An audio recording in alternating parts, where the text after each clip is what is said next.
കേരളത്തിലെ പ്രശസ്തമായ ഒരു ആശുപത്രിയിലേക്ക് അവിടുത്തെ ഫിസിയോതെറാപ്പിസ്റ്റിനെ കാണാൻ ഒരു രോഗി എത്തുന്നു. കൂടെ അദ്ദേഹത്തിന്റെ പത്നിയുണ്ട്. ഫിസിയോതെറാപ്പിസ്റ്റ് ആ രോഗിയെ പരിശോധിച്ചു.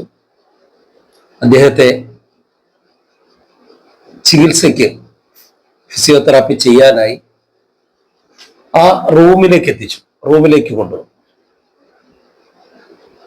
ഇതിനിടയിൽ അദ്ദേഹം ശ്രദ്ധിച്ചൊരു കാര്യമുണ്ട്.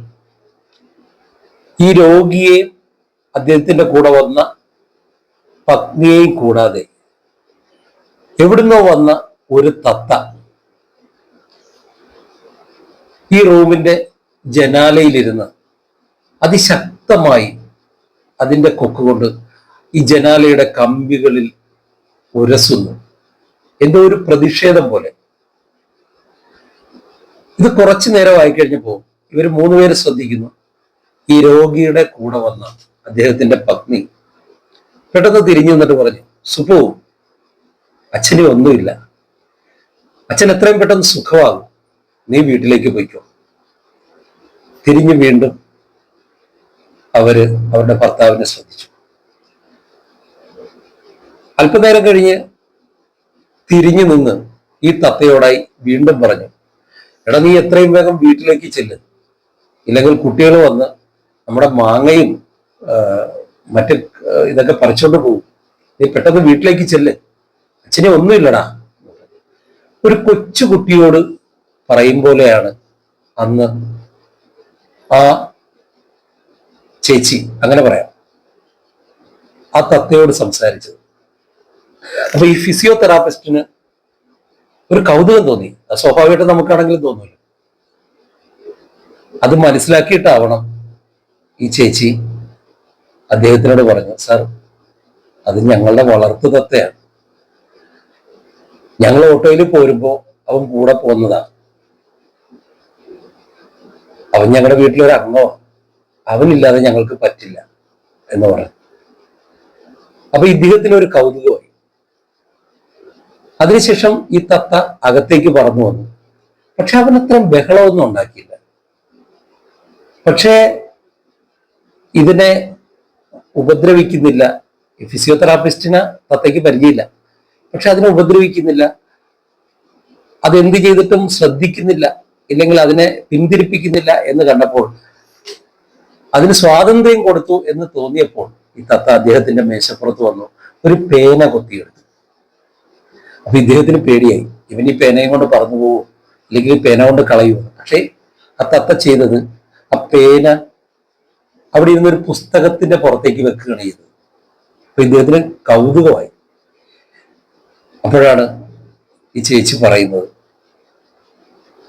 ഇവൻ വീട്ടിൽ ഞങ്ങൾ ചെയ്യുന്ന എല്ലാ കാര്യങ്ങളും അനുകരിക്കും, നിത്യവും കുളിക്കണം അവൻ, അതോടൊപ്പം തന്നെ ഞങ്ങളും കുളിച്ചിരിക്കണം നിത്യം, ഇല്ലെങ്കിൽ അവൻ ബഹളം ഉണ്ടാക്കും, പ്രാർത്ഥിക്കുമ്പോൾ കൂടെ ഇരുന്ന് പ്രാർത്ഥിക്കും.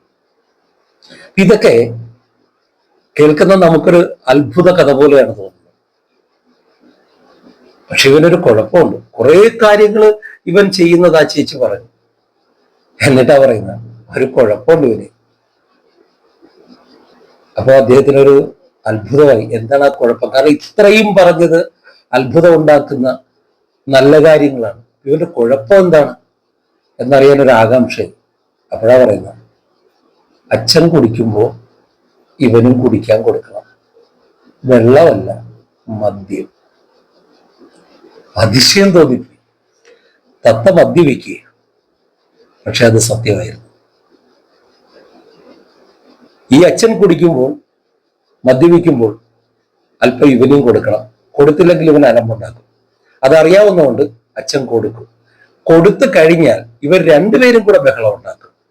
പിന്നീട് പാട്ടായി, കൂത്തായി, രസമായി.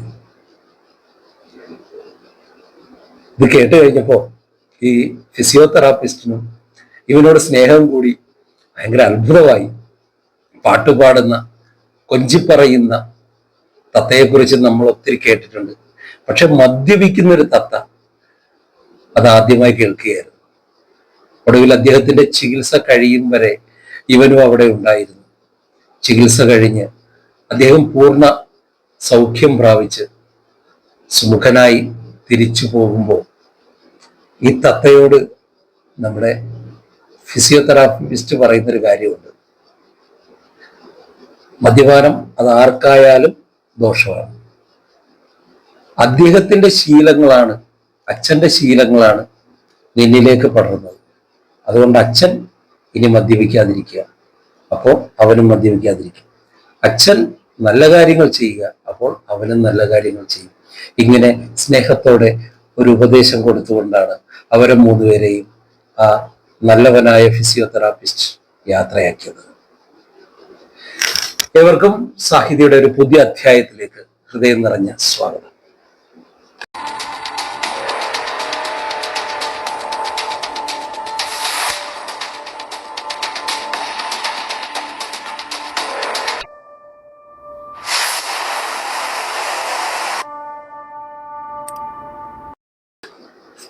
ആയിരത്തി 1949 പത്തനംതിട്ട ജില്ലയിലെ കൊടുമണ്ണില് അങ്ങാടിക്കൽ ഗ്രാമത്തിൽ ശ്രീ പി കെ കുഞ്ഞുപിള്ളയുടെയും ശ്രീമതി കല്യാണിയുടെയും മകനായി ജനിച്ച മലയാളത്തിലെ പ്രിയ സാഹിത്യകാരൻ.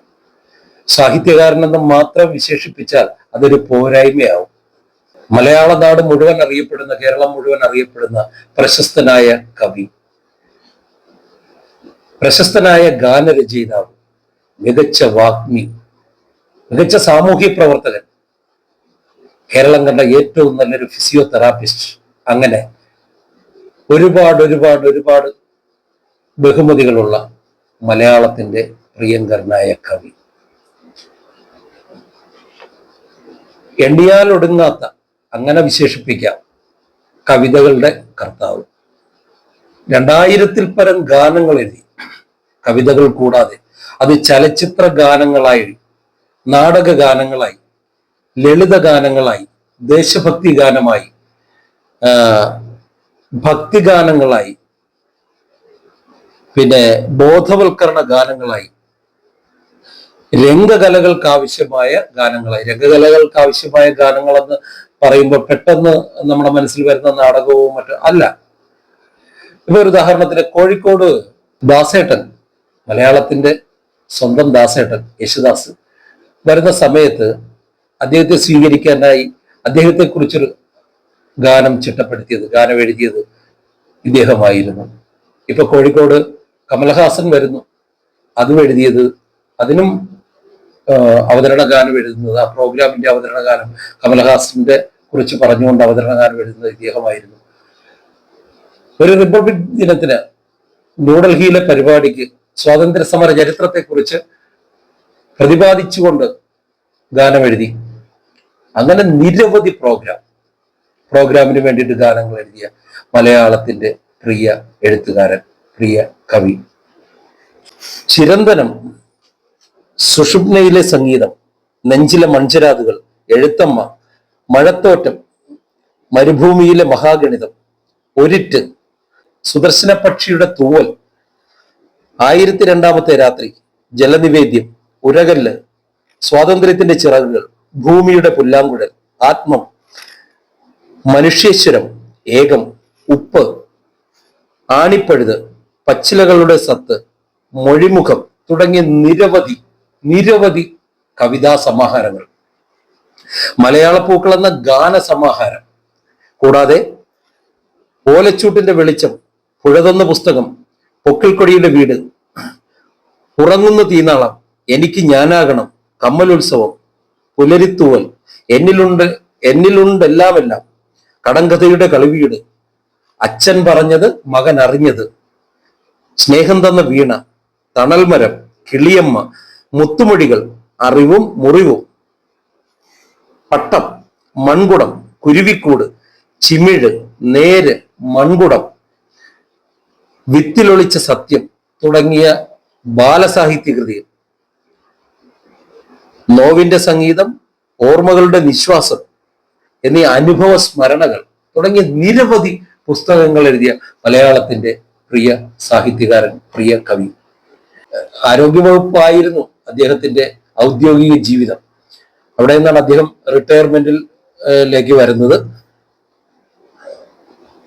കവിതയ്ക്ക് മുണ്ടശ്ശേരി സ്മാരക പുരസ്കാരം, പാലാ സഹൃദയവേദി സ്മാരക award, Abu Dhabi Malayali Samajam award, Kuwait Malayali Samajam award, Sakthi award, Mahakavi Vennikkulam award, Mahakavi Kuttamath award, Mullur award, Moodadi Damodaran award, Ezhumangalam award, Orisseri Balaraman award, Onchiyam P Gopalan പഠനകേന്ദ്രം അവാർഡ്, മഹാകവി പി സ്മാരക പുരസ്കാരം, മലയാള ഭാഷാ പാഠശാലയുടെ സഞ്ജയൻ പുരസ്കാരം, Kallatt Krishnan award, PR Nambiar award, Kambisseri പുരസ്കാരം, KP Kayalat award, national association of Malayalam artists award, Delhi Gayathri award, Mehmood Klari സ്മാരക അവാർഡ്, ആത്മായനങ്ങളുടെ ഖസാക്ക് പുരസ്കാരം, NV കൃഷ്ണവാര്യർ പുരസ്കാരം, അഴീക്കൽ കൃഷ്ണൻകുട്ടി സ്മാരക പുരസ്കാരം, സാഹിത്യ കേരളം പുരസ്കാരം, കേരള കലാവേദി ONV പുരസ്കാരം, തിരുനെല്ലൂർ കരുണാകരൻ പുരസ്കാരം,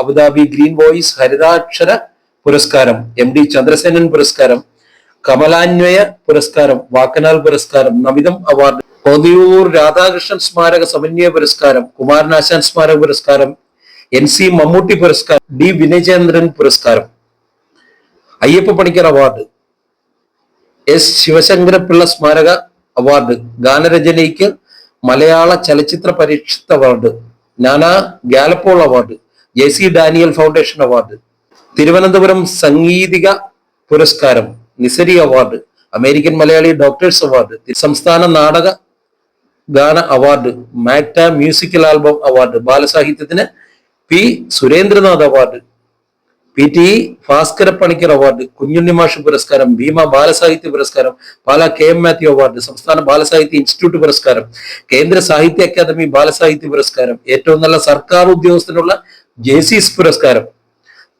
തുടങ്ങിയ നിരവധി പുരസ്കാരങ്ങൾ നേടിയ മലയാളത്തിന്റെ പ്രിയ സാഹിത്യകാരൻ.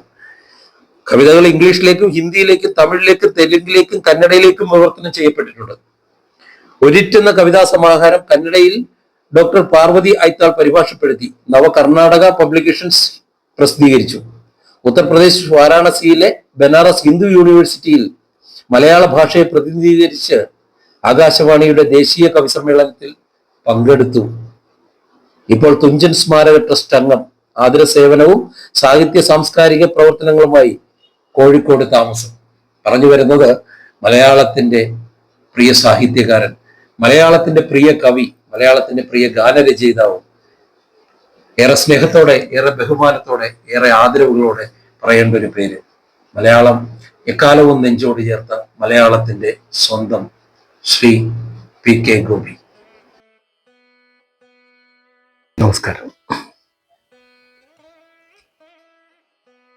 ശ്രീ PK ഗോപിയുടെ ഗോപി ഭാഷന്റെ ഒരു പുസ്തകമാണ് നമ്മളിന്ന് സാഹിതിയിൽ പരിചയപ്പെടുന്നത്. ഇത്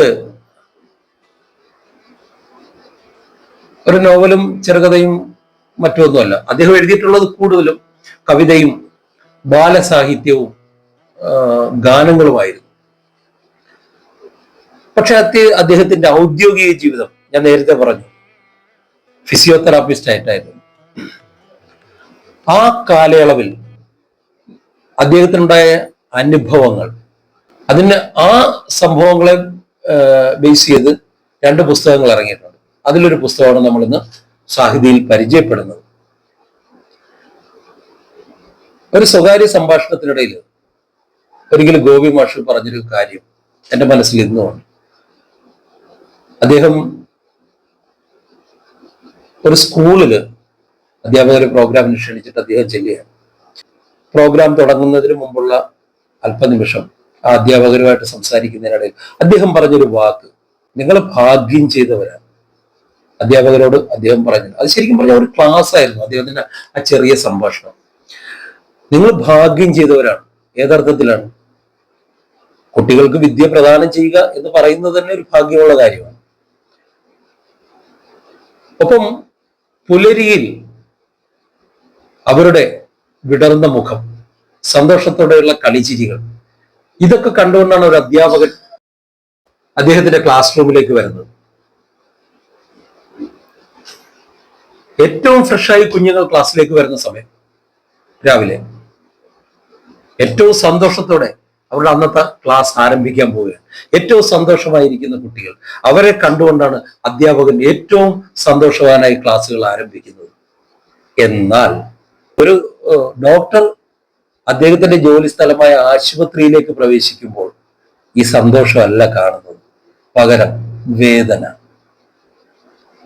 ഓരോ മുറിയിൽ നിന്നും കേൾക്കുന്ന നിലവിളികൾ, ഓരോ രോഗിയും ഒരു ഡോക്ടറുടെ അടുത്തേക്ക് വരുമ്പോൾ പറയുന്ന കാര്യങ്ങൾ, ഒരു വേദനയോടുകൂടിയാണ് ഒരു ഡോക്ടറുടെ ദിവസം ആരംഭിക്കുന്നത്. എല്ലാ അസുഖങ്ങളും ഭേദമായി ആ ഹോസ്പിറ്റൽ വിട്ടിറങ്ങുമ്പോൾ ആ രോഗി അല്ലാത്ത അവസ്ഥയിലേക്ക് എത്തി ആ ഡോക്ടറോട് സ്നേഹപൂർവ്വം എൻ്റെ അസുഖം ഭേദമായി, ഞാൻ പോട്ടെ സാർ എന്ന് പറയുമ്പോഴുണ്ടാകുന്ന അദ്ദേഹത്തിനുണ്ടാകുന്ന ഒരു സന്തോഷം, അവിടെ മാത്രമാണ് ഒരു ഡോക്ടർക്ക് ഒരു സന്തോഷം ലഭിക്കുന്നത്. ബാക്കിയെല്ലാം വേദനയാണ്. ഒരു ദിനം ആരംഭിക്കുന്നതിന്റെ ഇത്തരം പരിദേവനങ്ങൾ കേട്ടുകൊണ്ടാണ്. അതുകൊണ്ട് തന്നെ നിങ്ങൾ എത്ര ഭാഗ്യവാന്മാരാണ് എന്ന് ഗോപി മാഷ് അധ്യാപകരോട് പറയുകയുണ്ടായി. ഇതൊരിക്കൽ ഗോപി മാഷ് എന്നോട് പറഞ്ഞൊരു കാര്യമാണ്. ഇങ്ങനൊരു സംഭാഷണം ഉണ്ടായി എന്നുള്ളത്. അപ്പോൾ നിരന്തരം കേൾക്കുന്ന ഈ വേദനകൾ, ഓരോ അസുഖത്തെ പറ്റിയും അവരുടെ വേദനകൾ, ഇത് കേട്ടുകൊണ്ടാണ് ഒരു ഡോക്ടറുടെ ദിനം ആരംഭിക്കുന്നത് എന്നതുപോലെ തന്നെയാണ് ഒരു ഫിസിയോതെറാപ്പിസ്റ്റിന്റെയും അവസ്ഥ. ദീർഘനാളത്തെ അദ്ദേഹത്തിന്റെ ഈ ഔദ്യോഗിക ജീവിതത്തിൽ അദ്ദേഹം കണ്ട, കേട്ട, അനുഭവിച്ച ചില യാഥാർത്ഥ്യങ്ങൾ അദ്ദേഹം പുസ്തകത്തിലേക്കാക്കുകയാണ്, പുസ്തക രൂപത്തിലാക്കുകയാണ്. ഏറെ വിശേഷങ്ങൾ പറയുന്നതിന് മുമ്പ് നിങ്ങൾക്ക് ഞാൻ ആ പുസ്തകം ഒന്ന് കാണിച്ചു തരാം. അതിനുശേഷം നമുക്ക് പുസ്തകത്തിന്റെ വിശേഷത്തിലേക്ക് കിടക്കാം. ഈ പുസ്തകത്തിൽ ഒരു ക്യാപ്ഷൻ കൊടുത്തിട്ടുണ്ട്: ആധിയുടെയും വ്യാധിയുടെയും പ്രത്യാശയുടെയും ആത്മാനുഭവങ്ങൾ. അതാണ് ശ്രീ പി കെ ഗോപി മാഷിന്റെ ഓർമ്മകളുടെ നിശ്വാസം എന്ന ഈ പുസ്തകം. ഈ പുസ്തകമാണ്, ഓർമ്മകളുടെ നിശ്വാസം എന്ന പുസ്തകമാണ് നമ്മൾ ഇന്ന് സാഹിതിയിൽ പരിചയപ്പെടുന്നത്. സാധാരണ നമ്മളൊരു പുസ്തകം വായിക്കുമ്പോൾ, ഒരു പുസ്തകം കയ്യിലേക്ക് എടുക്കുമ്പോൾ തന്നെ ഒരു സന്തോഷത്തോടു കൂടിയാണ്, ഒരു പുതിയ പുസ്തകം വായിച്ചു തുടങ്ങുന്ന ഒരു സന്തോഷത്തോടു കൂടിയാണ് നമ്മൾ പുസ്തകം കയ്യിലേക്ക് എടുക്കുന്നത്. പക്ഷെ ചിലപ്പോഴും പല സമയത്തും കഥയുടെ ഉള്ളിലേക്ക് വരുമ്പോഴാണ് അവിടെ സന്തോഷമായാലും സന്താപമായാലും സങ്കടമായാലും ഉള്ള വിശേഷങ്ങളിലേക്ക് വരുന്നത്. പക്ഷെ ഈ പുസ്തകത്തിൽ ആദ്യമേ പറയുന്നു, ഒരു ഫിസിയോതെറാപ്പിസ്റ്റിന്റെ അനുഭവങ്ങളാണ്. ഇത് അദ്ദേഹം മെനഞ്ഞെടുത്തൊരു കഥയല്ല. ഇത് അടിവരയിട്ടുകൊണ്ട് വേണം നമ്മൾ ഈ പുസ്തകം കയ്യിലെടുക്കാൻ തന്നെ. ഒരു സാഹിത്യകാരൻ തന്റെ ഭാവനയിൽ മെനഞ്ഞെടുത്ത അക്ഷരക്കൂട്ടുകളല്ല ഈ പുസ്തകം. പകരം ഒരു വൈദ്യൻ അദ്ദേഹത്തിന്റെ ആ ഔദ്യോഗിക ജീവിതത്തെ, തന്റെ കർമ്മമണ്ഡലത്തെ ഈശ്വരാനുഗ്രഹമായി കരുതി ഏറ്റവും പവിത്രമായി ആ ജോലി ചെയ്യുന്ന ഒരു മനുഷ്യൻ, അദ്ദേഹത്തിന്റെ അനുഭവ കുറിപ്പുകളാണ്. ഈ അനുഭവ കുറിപ്പുകളിൽ നമുക്ക് ചിരിക്കാനുള്ള വകയുണ്ട്. അതുകൊണ്ടാണ് ഞാൻ നേരത്തെ ആ മുഖത്തിൽ ഒരു തത്തയുടെ കഥ പറഞ്ഞത്. പക്ഷെ അതിലേറെ കണ്ണീരണിയിക്കുന്ന സംഭവങ്ങളുണ്ട്, നമ്മളെ ചിന്തിപ്പിക്കുന്ന സംഭവങ്ങളുണ്ട്, നമ്മളെ ഉള്ളിൽ മുറിവേൽക്കുന്ന ചില അനുഭവങ്ങൾ ഇതിനകത്ത് പറയുന്നുണ്ട്, ചില നേർക്കാഴ്ചകളുണ്ട്. ഇതില് മാരക വിഷത്തിന്റെ മൂകസാക്ഷി എന്ന് പറഞ്ഞൊരു അധ്യായമുണ്ട്.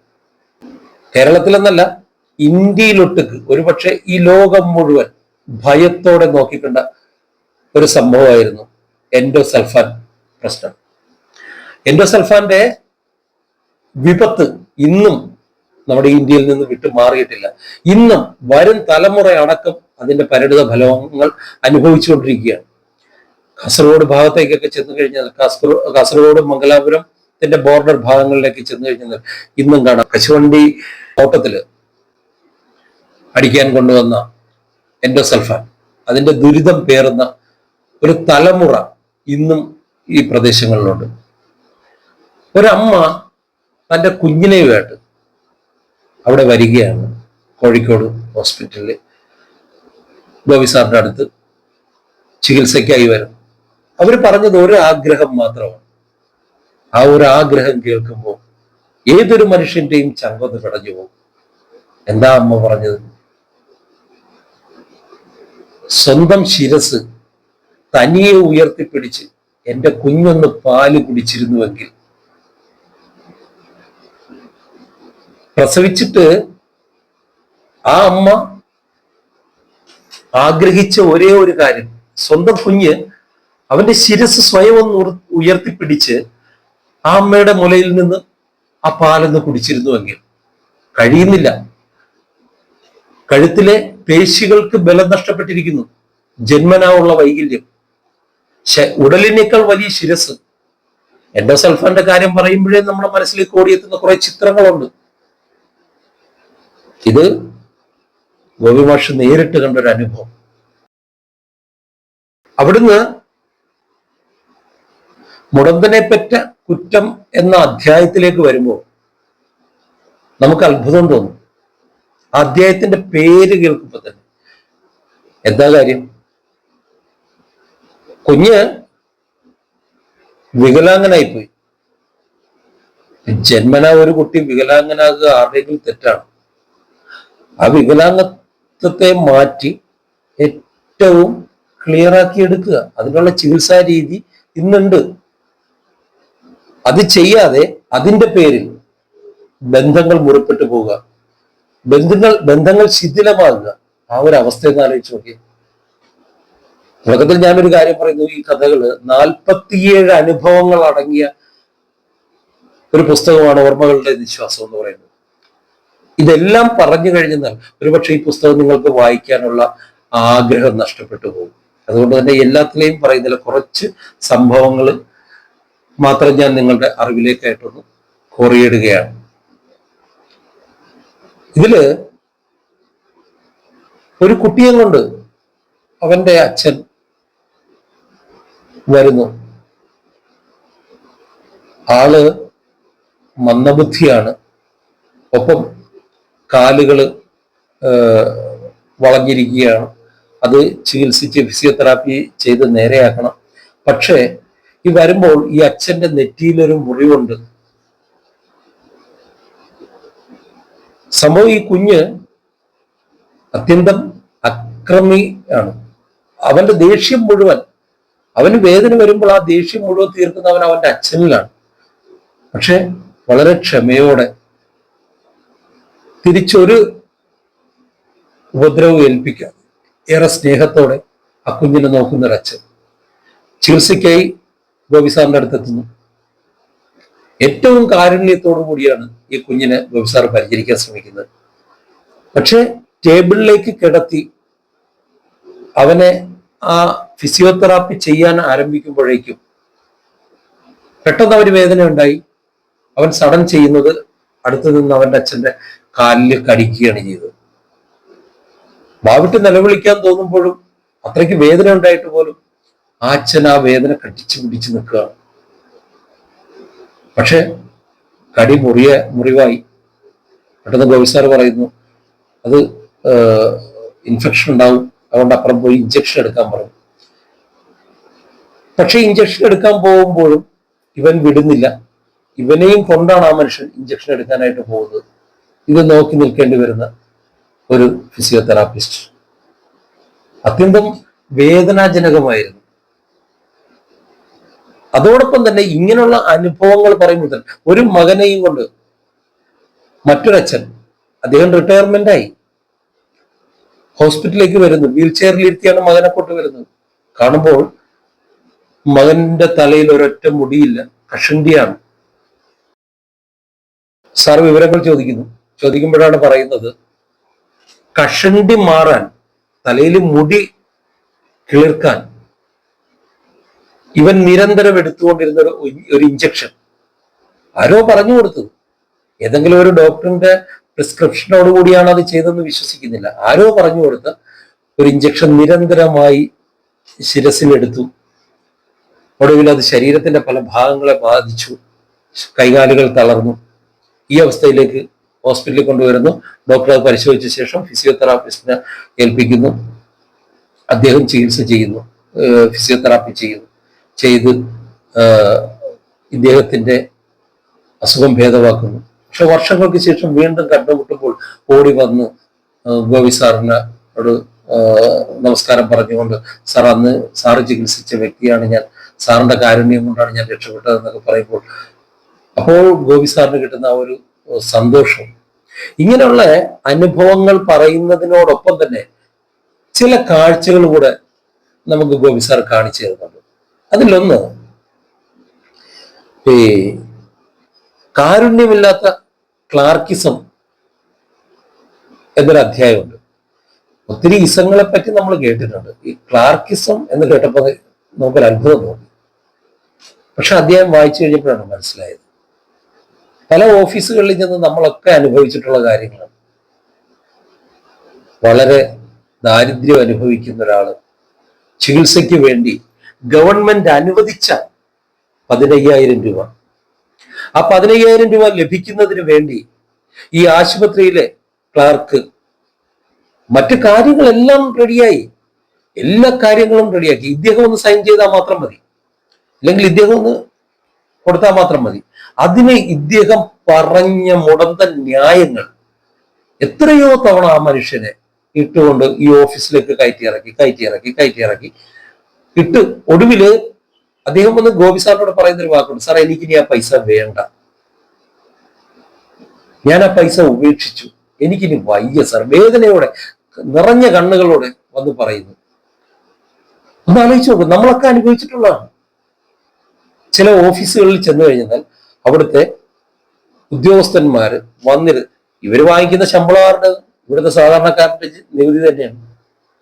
എന്നിട്ട് ഈ സാധാരണക്കാരനെ ഇട്ടുകൊണ്ട് നടത്തിക്കുന്ന നടത്തമാണ് ഈ പറഞ്ഞത്. വളരെ വേദന തോന്നിപ്പോ. ഇടിഞ്ഞു പൊളിഞ്ഞ ചുവര്, ഈ മേൽക്കൂര അടർന്നു വീണൊരു സംഭവം ഗോപി സാർ ഇതിനകത്ത് പറയുന്നു. ഒരു കുട്ടിയെ ചികിത്സിക്കാൻ കൊണ്ടുവന്നു. ആ കുട്ടിയുടെ വിവരങ്ങൾ ചോദിച്ചറിയാനായിട്ട് സാറിന്റെ കസേരയിൽ നിന്ന് എഴുന്നേറ്റ് അപ്പുറത്തേക്ക് ചെന്നതാണ്. ആ സമയത്താണ് ഇതിന്റെ മേൽക്കൂര അടർന്ന് വീഴുന്നത് സാറിന്റെ സീറ്റിലേക്ക്. ഒരല്പം വൈകിയിരുന്നുവെങ്കിൽ, അദ്ദേഹം എഴുന്നേൽക്കാൻ അല്പം വൈകിയിരുന്നുവെങ്കിൽ ഇത് അദ്ദേഹത്തിന്റെ ശിരസിൽ വീണേനെ.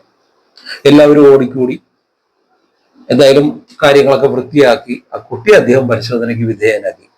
പക്ഷേ ഈ റൂം ഒന്ന് ക്ലിയർ ആക്കുന്നതിനോ അതിനുവേണ്ട നടപടികൾ എടുക്കാൻ ആ ആശുപത്രിയിലെ മേലധികാരികളോ ആരും തന്നെ ശ്രദ്ധിച്ചില്ല, ഇല്ലെങ്കിൽ അതിന് ശ്രമിച്ചില്ല.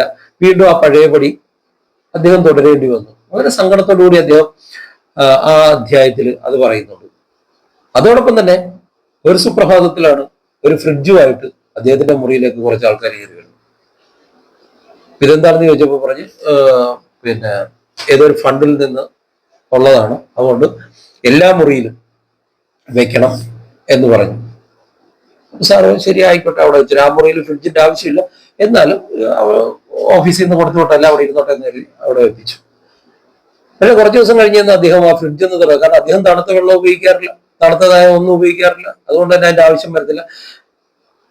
വരുന്ന പേഷ്യൻസ് ആരെങ്കിലും അതിനകത്തിരിക്കുന്ന ഇച്ചിരി വെള്ളം എടുത്ത് കുടിച്ചെങ്കിലായി.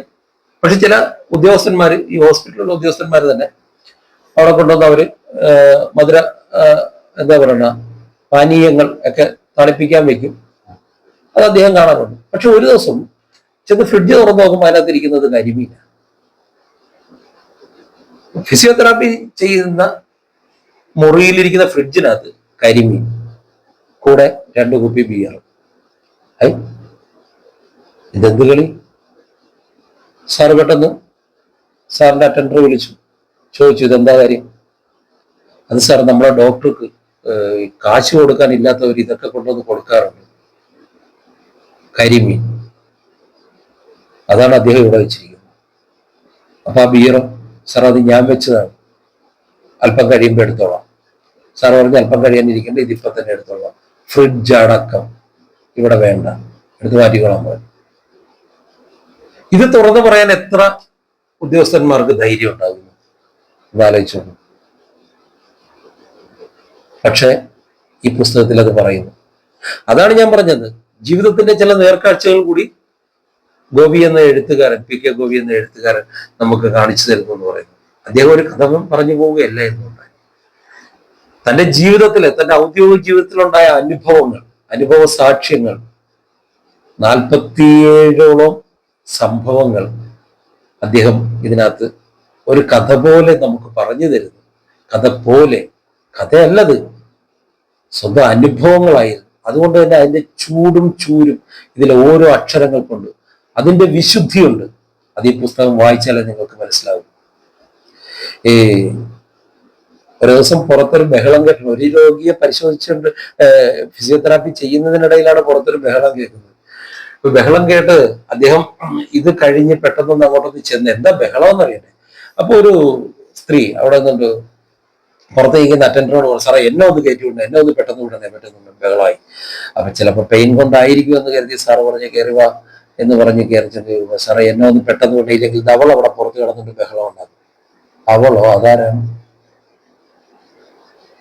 അത് ഞാൻ കറക്കാതെയാണ് വന്നത്, അപ്പൊ അതുകൊണ്ടാണ് എന്റെ കൂടെ പോകുന്നത്, മുറ്റത്ത് നിൽപ്പുണ്ട്. ഞാൻ ചെന്നെങ്കിലേ അവൾ ഇവിടുന്ന് പോവുള്ളൂ. ചെന്നാൽ മാത്രം പോലെ ഞാൻ കറക്കുകയും ചെയ്യും. സാറ് ചോദിച്ചു, ആര്? എന്റെ പശു. വീട്ടിൽ അമ്മ ചികിത്സിക്കാനായിട്ട് വന്നപ്പോ കൂടെ പോകുന്നു. കാരണം എന്താണ്? രാവിലെ കറന്നിട്ടില്ല. ഒരു കൗതുകം തോന്നി. എടുത്തു നോക്കിയപ്പോൾ ഒരു അരമണിക്കൂറെങ്കിലും ഈ അമ്മയെ ഫിസിയോതെറാപ്പി ചെയ്യേണ്ടി വരും. ചെയ്യേണ്ട രീതി അങ്ങനെയാണ്. ഈ പുസ്തകത്തിൽ എടുത്തു പറയേണ്ട വേറൊരു കാര്യം കൂടെ ഉണ്ട്. ഓരോ രോഗി വരുമ്പോഴും ആ രോഗിക്ക് എന്ത് ചികിത്സയാണ്, ഫിസിയോതെറാപ്പിയിൽ തന്നെ എന്താണ് ചെയ്യേണ്ടത് എന്ന് വ്യക്തമായിട്ട് ഗോപി സാർ ഇതിനകത്ത് പറയുന്നുണ്ട്. അതോടൊപ്പം തന്നെ സാർ പറയുന്ന ഒരു കാര്യം കൂടെ ഉണ്ട്. ചില സന്ദർഭങ്ങളിൽ നമ്മൾ പഠിച്ചത് മാത്രം പോരാ, അനുഭവത്തിലൂടെ നേടിയ സമ്പത്തും പോരാ, പ്രാർത്ഥന വേണം. ഏറ്റവും കാരുണ്യത്തോടു കൂടി ആണ് രോഗികളെ സമീപിക്കുന്നത്. അവരെ ആദ്യം വാക്കാൽ സ്വാന്തനപ്പെടുത്തിയിട്ടാണ് സാറ് ഫിസിയോതെറാപ്പി തുടങ്ങുന്നത്. പലപ്പോഴും വാക്കുകൾ കൊണ്ട് അവരെ ശാന്തമാക്കി അതിനുശേഷം ചികിത്സ തുടങ്ങി. ആ ചികിത്സ പൂർണ്ണതയിലെത്തിച്ചു. അവരെ പരിപൂർണ വിമുക്തനാക്കിയാണ് അദ്ദേഹം വിടുന്നത്. അപ്പോ പറഞ്ഞു അരമണിക്കൂറോളം ട്രീറ്റ്മെന്റ് വേണ്ടി വരും. പറഞ്ഞു സാറൊന്ന് സ്പീഡ് ആക്കിയാൽ മതി എന്ന് പറഞ്ഞ് അങ്ങനെ ഓക്കെ ആക്കി ആളെ വിട്ടു. അത് കഴിഞ്ഞപ്പോ സാറിനൊരു ഡൗട്ട്, ഇത് സത്യമാണ്. പുറത്തോട്ട് ഇറങ്ങിയപ്പോ കണ്ടു സത്യമാണ്, നേരെ നിപ്പോണ്ട് പശു. വീട്ടമ്മ ചെന്നു അവളെ ഒരു ഒഴിഞ്ഞ കോണിൽ കൊണ്ട് നിന്ന് കറന്ന് പാലെടുത്തു. ആള് പോയി. ഹോസ്പിറ്റലിന്റെ ഗ്രൗണ്ടിൽ നടക്കുന്ന സംഭവം. പശു പോയി. കുറെ നാളുകൾക്ക് ശേഷം ഒരു യാത്രയിൽ സാറ് വരുമ്പോൾ വേറൊരു സ്ഥലത്ത് ഈ പശു നിന്ന് പുല്ല് തിന്നുന്നു. അവൾ കുറച്ചുകൂടെ തടിച്ചിട്ടുണ്ട്, സുന്ദരിയായി നിന്ന് പുല്ല് തിന്നുന്നു. സാർ അന്ന് വീണ്ടും ആ വണ്ടിയിൽ ഇരുന്നുകൊണ്ട് ഈ കാര്യങ്ങൾ മുഴുവൻ ഓർത്തു. ഇങ്ങനെ സന്തോഷം ഉണ്ടാക്കുന്നതും നമ്മുടെ കണ്ണ് നിറയിക്കുന്നതുമായ 47 അനുഭവങ്ങളാണ് ഓർമ്മകളുടെ നിശ്വാസം എന്ന ഈ പുസ്തകത്തിലൂടെ മലയാളത്തിന്റെ പ്രിയ കവി പി കെ ഗോപി മാഷ് പറയുന്നത്. ഒരു ആക്സിഡന്റിന്റെ കഥ എന്നൊരു അധ്യായത്തില്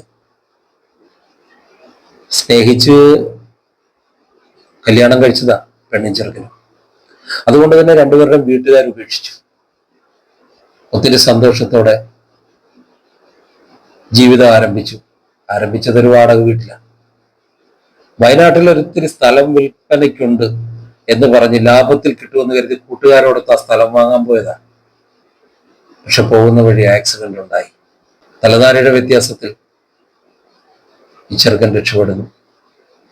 അവനെ ഹോസ്പിറ്റലിൽ കൊണ്ടുവരുന്നു. ചികിത്സിച്ച് അസുഖം ഭേദമാക്കിയെങ്കിലും അവന്റെ കൈകാലുകൾക്ക് ഫിസിയോതെറാപ്പി ചെയ്യേണ്ടി വരുന്നു. അങ്ങനെയാണ് ഗോപി സാറിന്റെ അടുത്തെത്തുന്നത്.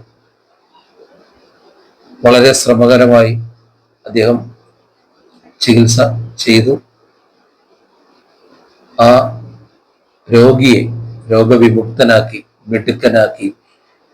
പിന്നീട് അവൻ ജോലി ചെയ്യാവുന്ന അവസ്ഥയിലേക്ക് അവനെ എത്തിച്ച് അദ്ദേഹം സുഖപ്പെടുത്തി. ഈ അനുഭവങ്ങളൊക്കെ പറയുമ്പോൾ ശരിക്കും നമുക്കൊരു അത്ഭുതത്തോടെ കാരണം നമ്മളിൽ പലരും ഫിസിയോതെറാപ്പിക്കൊക്കെ വിധേയരായിട്ടുണ്ട്. പക്ഷേ നമ്മളെ പോലെ അല്ലാതെ ശരിക്കും ഇനി എനിക്കൊരു ജീവിതമില്ല എന്ന് കരുതി വരുന്നവരുണ്ട്. അവരെ സുഖപ്പെടുത്തുമ്പോൾ, അവര് സുഖമായി വീണ്ടും ജീവിതത്തിലേക്ക് തിരിച്ചു വരുമ്പോൾ അത് ചികിത്സിച്ച ആ വൈദ്യന് ഉണ്ടാകുന്ന ഒരു സന്തോഷം, ശരിക്കും അപ്പോൾ മാത്രമാണ് അദ്ദേഹത്തിന്റെ ഉള്ളിൽ ആ സന്തോഷം എത്തുന്നത്. ഒരു ആക്സിഡന്റിൽ പെട്ട് 2 കാലും നഷ്ടപ്പെട്ടു പോയി, ഇനി തനിക്ക് ജീവിതമില്ല, ഡ്രൈവറാണ് അദ്ദേഹം, ഇനി എനിക്ക് വളയം പിടിക്കാൻ പറ്റില്ല എന്നൊരു ഉറപ്പില് വരുമ്പോഴും ഫിസിയോതെറാപ്പി ചെയ്യാനായിട്ട് ഗോപി സാർ വരുമ്പോൾ ഗോപി സാറിനോട് പറയുന്നൊരു വാക്കുണ്ട് അദ്ദേഹം, സാർ എനിക്ക് ജീവിക്കണം, എനിക്ക് പഴയതുപോലെ നടക്കണം, എനിക്ക് നടന്നേ പറ്റൂ. 2 കാലുമില്ല, പക്ഷെ പിന്നീട് അദ്ദേഹത്തിന് കൃത്രിമ കാലുകൾ വെച്ചു. അദ്ദേഹത്തിന്റെ കൈകൾ അതൊക്കെ ഫിസിയോതെറാപ്പി ചെയ്ത് റെഡിയാക്കി. അദ്ദേഹം വോക്കറിൽ പിടിച്ചു നടക്കാൻ തുടങ്ങി. ഒത്തിരി സന്തോഷത്തോടെ. അതിന് ഗോപി സാർ പറയുന്നു, അതിനെന്റെ ചികിത്സയേക്കാൾ ഫലം ചെയ്തത് ആ മനുഷ്യന്റെ ആത്മവിശ്വാസമായിരുന്നു എന്ന് പറയുന്നു. ആ വിശ്വാസത്തിന്റെ പുറത്തുള്ള ചികിത്സ, രോഗിയും വൈദ്യനും ഒരേ മനസ്സോടെ നിൽക്കുന്നു. ഇതിനകത്ത് പല അനുഭവങ്ങൾ പറയുന്നുണ്ട്. ഫിസിയോതെറാപ്പി തുടങ്ങുമ്പോഴേ അമ്മയെയും കൊണ്ട് മകൻ വരുന്ന കാര്യം പറയുന്നു. ഫിസിയോതെറാപ്പി കേട്ടപ്പോഴേ നിലവിളിക്കാൻ തുടങ്ങി. പക്ഷെ പലരും ഭയത്തോടെ വരുന്ന സ്ഥലത്തേക്ക്, സർ എനിക്ക് ജീവിക്കണം, എനിക്കിത് ചെയ്യണം, അത് എനിക്ക് തിരിച്ചു ചെന്നേ പറ്റൂ, എന്റെ ജീവിതത്തിലേക്ക് തിരിച്ചു ചെന്നേ പറ്റൂ എന്നുള്ള ഒരു ഇച്ഛാശക്തിയോട് കൂടി വരുന്നൊരു രോഗി വൈദ്യന്റെ പകുതി പോലെ അവിടെ കണ്ടു തുടങ്ങി. അയാളുടെ മനസ്സതാണെങ്കിൽ കൂടെ നിന്നു കൊടുത്താൽ മതി. വൈദ്യൻ രണ്ടുപേരും ഒരേ മനസ്സോടെ ചികിത്സിക്കുന്നു. ഒരാൾ ചികിത്സിക്കുന്നു, ഒരാൾ ചികിത്സയ്ക്ക് വിധേയനാകുന്നു. എന്തായാലും രണ്ടുപേരും ആഗ്രഹിച്ചതുപോലെ ഭംഗിയായി അദ്ദേഹം വോക്കറിൽ പിടിച്ച് നടക്കാൻ തുടങ്ങി. അപ്പോഴാണ് ഒരു ദിവസം പുറത്തുനിന്ന് അദ്ദേഹത്തിന്റെ മകൻ വരുന്നതും അദ്ദേഹം ഒരു ഫോണിൽ സംസാരിച്ചുകൊണ്ട് വരികയാണ്. ആ ഫോൺ അദ്ദേഹത്തിന്റെ കയ്യിലേക്ക് കൊടുക്കുന്നു. ഒരു കൈ വാക്കറിൽ പിടിച്ചുകൊണ്ടാണ് അദ്ദേഹം ഫോൺ അറ്റൻഡ് ചെയ്തത്. പക്ഷെ പിന്നീട് ഗോപി സാറ് കാണുന്നത് ഈ മനുഷ്യൻ പൊട്ടിക്കരയുന്നതാണ്. തിരിഞ്ഞിട്ട് എന്താന്ന് ചോദിക്കുമ്പോഴാണ് പറയുന്നത്, അവൻ പോയി സാറേ, ഞാൻ രക്ഷപ്പെട്ടു, പക്ഷെ അവൻ പോയി. ഇദ്ദേഹത്തിന്റെ കൂടെ ഉണ്ടായിരുന്ന ക്ലീനർ വണ്ടിയിൽ കുറച്ച് സമയമാണ് ഒന്ന് ഉറങ്ങാൻ വേണ്ടി ക്ലീനറെ ഏൽപ്പിച്ചതായിരുന്നു. അങ്ങനെയാണ് ആക്സിഡന്റ് ഉണ്ടാകുന്നത്. ആ ആക്സിഡന്റില് അവൻ രക്ഷപ്പെടും എന്ന് കരുതിയതാണ്, പക്ഷെ അവൻ മരിച്ചു, ഞാൻ രക്ഷപ്പെട്ടു. അല്പ ജീവനോടെ ആയിരുന്നു അദ്ദേഹത്തെയും ആശുപത്രി കൊണ്ടുവന്നത്. അത് ഇദ്ദേഹത്തിന് അറിയില്ലായിരുന്നു.